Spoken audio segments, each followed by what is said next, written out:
Olá, tudo bem? Vamos refletir um pouco sobre a compaixão de Cristo? O texto de Mateus, capítulo 9, versículo 35 a 36, nos diz o seguinte: E percorria Jesus todas as cidades e povoados, ensinando nas sinagogas, pregando o evangelho do reino e curando toda sorte de doenças e enfermidades. Vendo ele as multidões, compadeceu-se delas, porque estavam aflitas e exaustas como ovelhas que não têm pastor. Bom, a reflexão de hoje, baseada nesse evangelho e também baseada na leitura que eu realizei deste livro, Manso e Humilde, do Dan Orton, onde ele medita um pouco a respeito do coração de Cristo e fala bastante sobre a compaixão de Cristo para com pecadores. Nesse texto, o primeiro destaque que nós observamos é que Cristo, o nosso Salvador, ele vê a necessidade e ele não permanece indiferente. É narrado aqui no texto que Jesus estava percorrendo as cidades, os povoados, pregando o evangelho do reino, curando enfermos, e ao observar a realidade das multidões, ele não permanece indiferente, mas o seu coração se comove. E o Dan Orton vai dizer o seguinte, que a palavra que compadecer-se ou compaixão tem o sentido de se referir às entranhas de uma pessoa. Era um modo ali no mundo antigo de se referir ao âmago de alguém, ao coração. A compaixão de Cristo aqui se refere ao que há de mais profundo no seu coração. É uma resposta que vem do seu âmago, que ao ver a realidade de aflição e de exaustão daquelas pessoas, era impossível para ele agir de forma indiferente. Devemos nos lembrar que Cristo é o verdadeiro Deus que se fez verdadeiramente homem.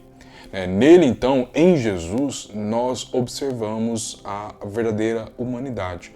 O que a humanidade é sem a mancha do pecado, ou seja, o homem perfeito.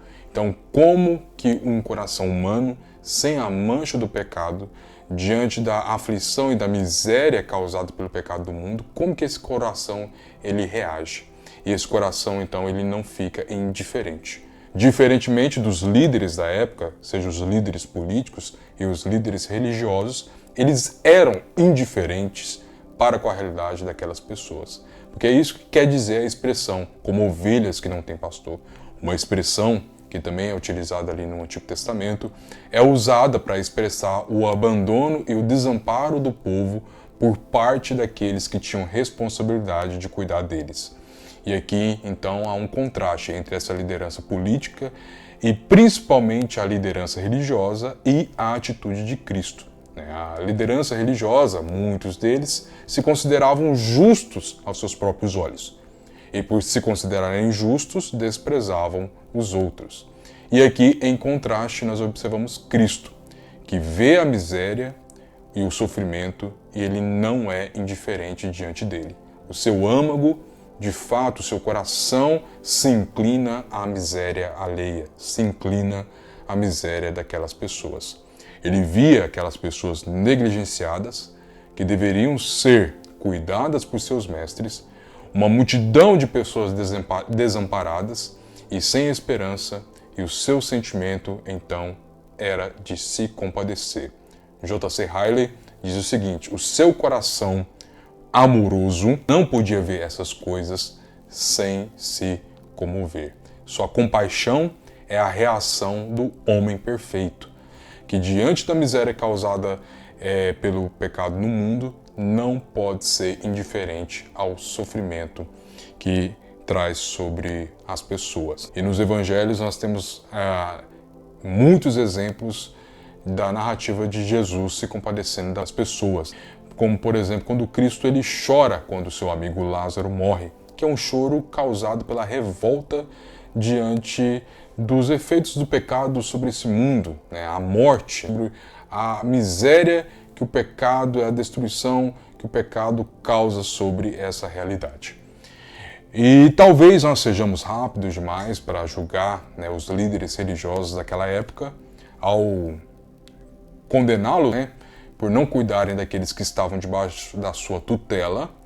No entanto, se formos sinceros conosco mesmo, talvez a minha atitude e a sua atitude esteja mais próxima da atitude deles do que a atitude de Cristo. Qual o nosso sentimento quando nós vemos pessoas nessas mesmas condições, exaustas e aflitas? Há um grande número de pessoas aflitas e exaustas em nosso dia, em nosso tempo, e talvez o nosso coração já não se manifesta com compaixão, mas se manifesta de forma indiferente. Nosso coração já está endurecido, já está cauterizado. E não nos importamos, nós não nos ligamos tanto. Mas Cristo, ele não.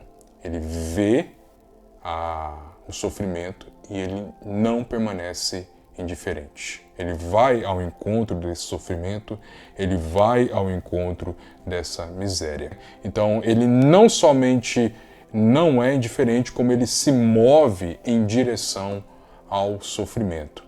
Ele não somente não é alheio, como ao invés de se manter longe ou sentir nojo da miséria humana, ele se inclina a nós e ao nosso sofrimento. E aqui o contexto da passagem demonstra exatamente isso, que é por se compadecer, ou seja, é por ter compaixão, é que ele ensina aquelas multidões, que ele cura. E por isso que ele vai até o encontro daquelas multidões ensinando, porque ele se compadece e ele vai em direção a esse sofrimento. E nós temos diversas outras passagens dos evangelhos que nós notamos isto.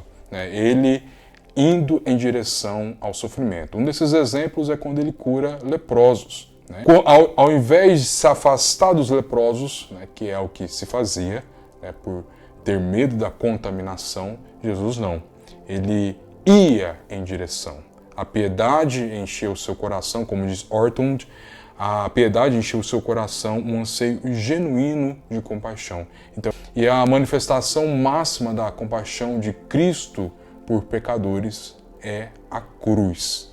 É a cruz, que é por se compadecer por pecadores, é que ele se sacrificou e morreu em nosso lugar. Ele olhou para a nossa miséria, olhou para a nossa necessidade de redenção, não permaneceu, não foi indiferente, pelo contrário, ele agiu, ele se entregou em nosso lugar pela nossa redenção. Também há um contraste muito interessante com os líderes da época, porque muitos líderes religiosos, como por exemplo alguns fariseus, eles se consideravam tão puros, de forma cerimonial, que não poderiam entrar em contatos com aqueles que eles consideravam pecadores por medo de ser contaminado por eles. E aqui nós encontramos uma atitude diferente por parte de Jesus, sendo o verdadeiro Deus que se fez verdadeiramente homem, o mais santo dos homens, o mais puro dos homens. Ele não tem medo de ser contaminado com a impureza dos pecadores. Pelo contrário, ele sabe que a sua pureza é que influencia os pecadores. A sua pureza purifica os pecadores. A sua pureza é que se espalhava. No lugar de contaminar o encontro de Cristo com os pecadores, ele purifica os pecadores. E não somente isso, e em último lugar gostaria de destacar, é que Cristo, ele continua a se compadecer. Então gostaria de ler aqui um trecho do livro do Danny Orton, Manso e Humilde, que ele diz o seguinte: o mesmo Cristo que chorou na tumba de Lázaro chora conosco hoje, em nossos desesperos solitários. O mesmo que foi e tocou leprosos continua a colocar seu braço em nosso ombro hoje, quando nos sentimos incompreendidos e desprezados. O Jesus que foi e purificou pecadores com vidas bagunçadas alcança a nossa alma e responde aos nossos pedidos meia boca por misericórdia com a purificação poderosa e invencível de quem não suporta fazer diferente. Por meio do seu Santo Espírito, ele continua a se compadecer de nós. Devemos sempre nos lembrar, pessoal, que o Deus encarnado, que foi crucificado, não é indiferente ao nosso sofrimento. E a cruz, né, é a prova máxima de sua compaixão pelos pecadores e pelos seus. Deus vos abençoe e até o próximo vídeo.